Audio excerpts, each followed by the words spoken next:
What is going on, extended church family? I hope you guys are well after this Easter season. It was fantastic here for us at Water's Edge Church in Virginia.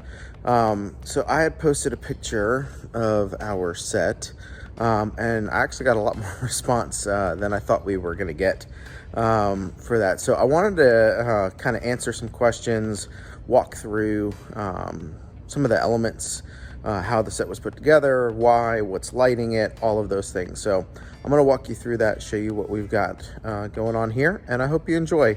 And as always, if you have any questions, please feel free to ask. I am an open book with this. We want to make sure that we're passing on knowledge and kind of helping anybody who wants to do similar designs to be able to do that quickly, efficiently, on budget.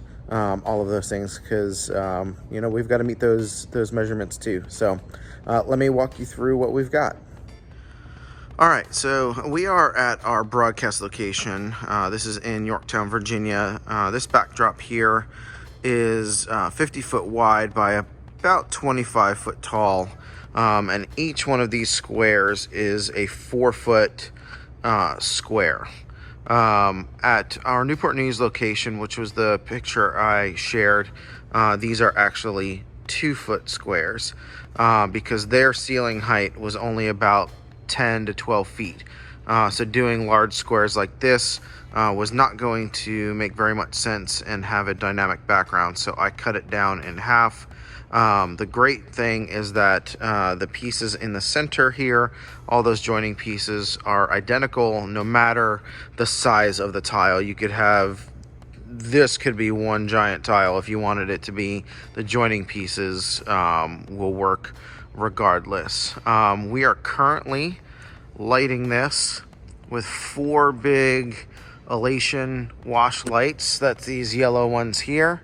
And then the blue that you see are the elation fuse profiles. So those guys are doing this beautiful gobo. And I will vary that gobo. Most of the time I have that actually in white because it contrasts very well for online. In the room you can get away with a lot more, but when you're trying to capture on camera, sometimes colors don't translate very well. They could disappear or they could look like a different color altogether. So I'm always aware of that. And then you see all of these LEDs here in the middle are actually integrated into the joining piece. I just have nylon hardware.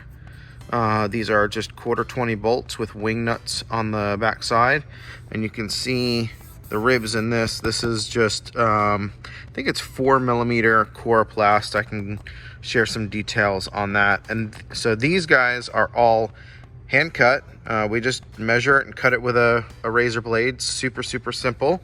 The joining pieces, I personally I own a CNC. I own a small woodworking business, so those I design and cut myself, as well as having the holes for the LEDs to come through.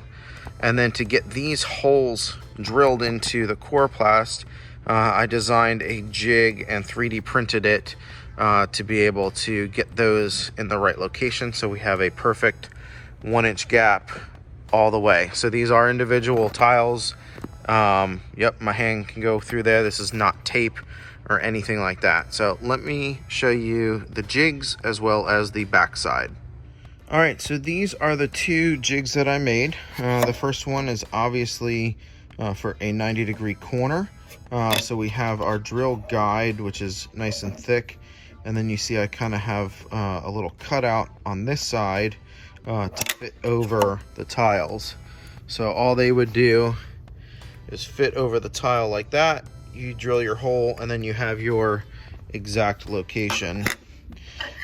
This guy here is for the half tiles, since that's a more extreme angle. Same concept. It's got a little cutout there, and then your drill guide.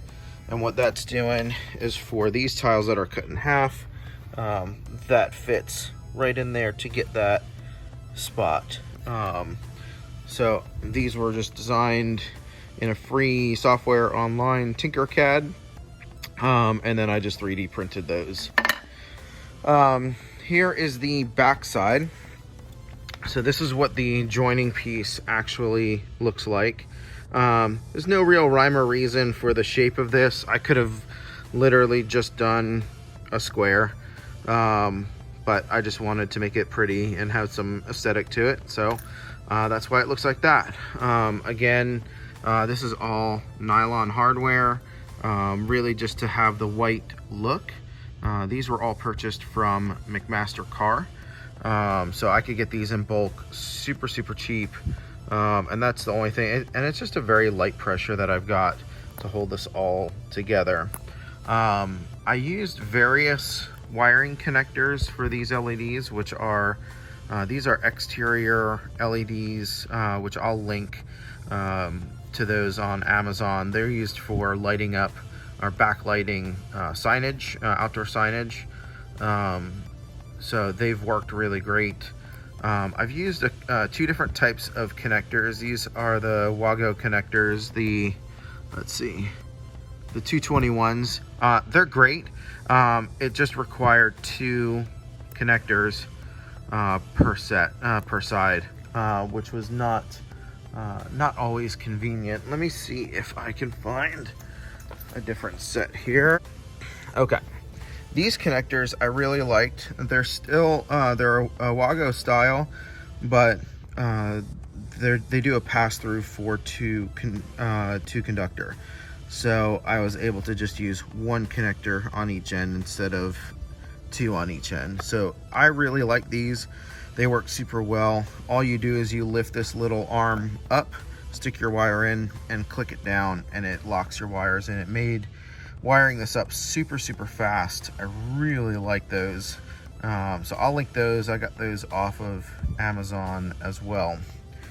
The coroplast tiles, I bought those in 4x8 sheets. They're actually just a hair over that, which is a little frustrating because I had to do 2 cuts to get 2 4-foot sections, but it's what it is.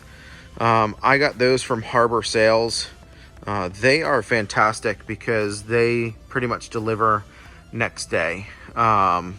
So ordering from them is great. You do have to set up a corporate account, so some sort of account with your church, to be able to even see prices and ordering. But I'll list all of that information of what I paid for these tiles, and then you can kind of price it out from there.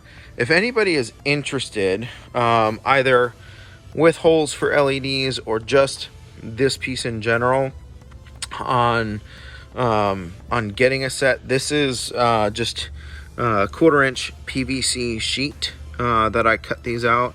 So if anyone wants to do a background design like this and they like these connectors, I'd be more than happy to discuss cutting those out and shipping them, because I don't know anybody that makes these that do this configuration like this. So if anybody's interested, let me know. I did have a lot of people ask how this is rigged. Essentially, and you can actually see it on this side piece because I drilled the hole, but on the entire top row are these pieces here, which are designed for this edge, and I just have a hole drilled right here, and I took tie line, tied that, just did a simple bowline knot right here, and then I did a taut line hitch at the top over our curtain rail. And what that allows us to do is have adjustability up or down, and it holds that tension, which is super nice. Last but not least is what I call the brain. So back here, all of my wires for all of those LEDs, they all terminate back to a DMX decoder. This is they're just calling it the DMX 512 decoder. I got this off of Amazon. I can link that as well. Inside I have 2 power supplies. So one power supply is doing one side, and one is doing the other side. This is way overkill. I could probably get away with just one power supply for this entire rig, but that just allows for some redundancy. And then we just went through and labeled everything. I ended up with, I think, 14 rows.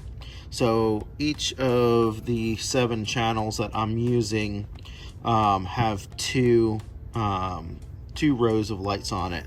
So like this first one is 15. Actually, I think I have 3 in this one here. It's my center one, and then 1 and 15 all going in here, and then 2 and 14, 3 and 13, so on and so forth.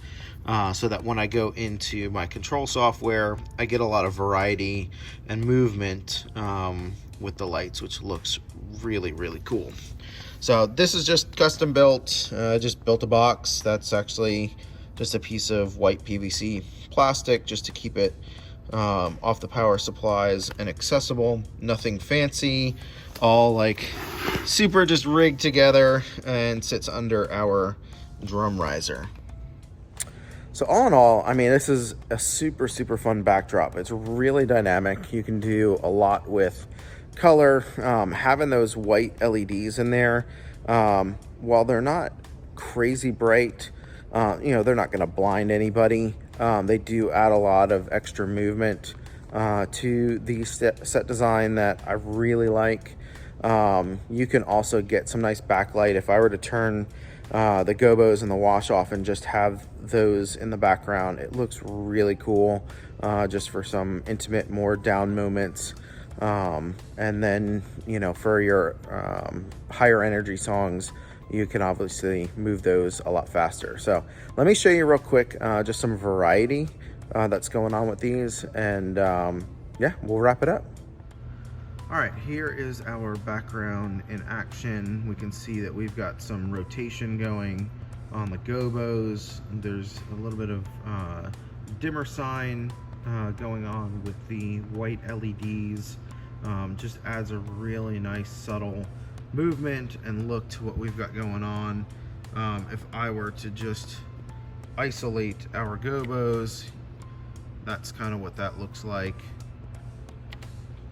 If I were to isolate just my backdrop, white LEDs, that was all of it. Here's just the backdrop. You can kind of see what it's doing. The curtain is open in the center, which is why we're seeing that extra light come through. Everything is front lit, nothing's being lit from the back. We can go through, let me skip through some cues.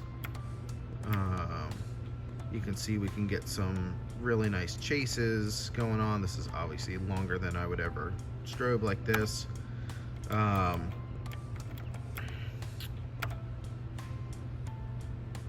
Here's without the wash. This is just using the fuse profiles and those LEDs. So again, creating something that's different and dynamic. And then bringing in color. And you see that contrast now with the white against the orange background versus a colored gobo. It really adds to it. And you'll see how we kind of change all of that with all of our different color schemes. It really adds to it. I'm really happy with how this came out. It's been a great addition to our stage, specifically for broadcast. So our original backdrop used to be just a black curtain, which you probably saw earlier in the video. It worked great for us for quite a few years, but when the pandemic hit and we were online only, we quickly realized that was too dark for online. It was definitely hard to see, hard to enjoy and watch a worship set, a service. So we actually we had a kabuki curtain that fit that stage there. Just a white fabric, kind of a shimmery white fabric, and we were just putting color on that. I quickly realized the advantage that we had for a white backdrop for online. So during Christmas, we switched to this backdrop here, which allowed us a much cleaner look, a lot less wrinkles than fabric. We've just loved it since putting it in, and have now expanded it to one of our second locations to brighten up their backdrop, again for the same reason, just for iMag being able to capture well and clear, and just have a enjoyable, pleasing background. Yeah, so if you have any questions, again, please feel free to ask. I'm an open book. Whether it's electronics, whether it's how do I cut this, where do I get this, yeah, feel free to ask. Let me know what I can do. If you're trying to come up with your own design and you're just having trouble with kind of bringing it to life, let me know. I'm more than happy to assist there.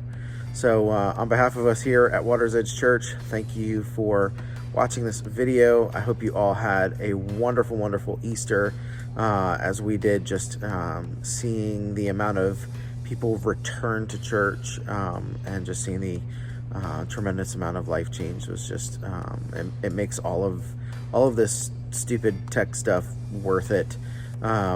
Just seeing hands raised is just a wonderful thing. So take care, everybody. I hope you have a wonderful rest of your day.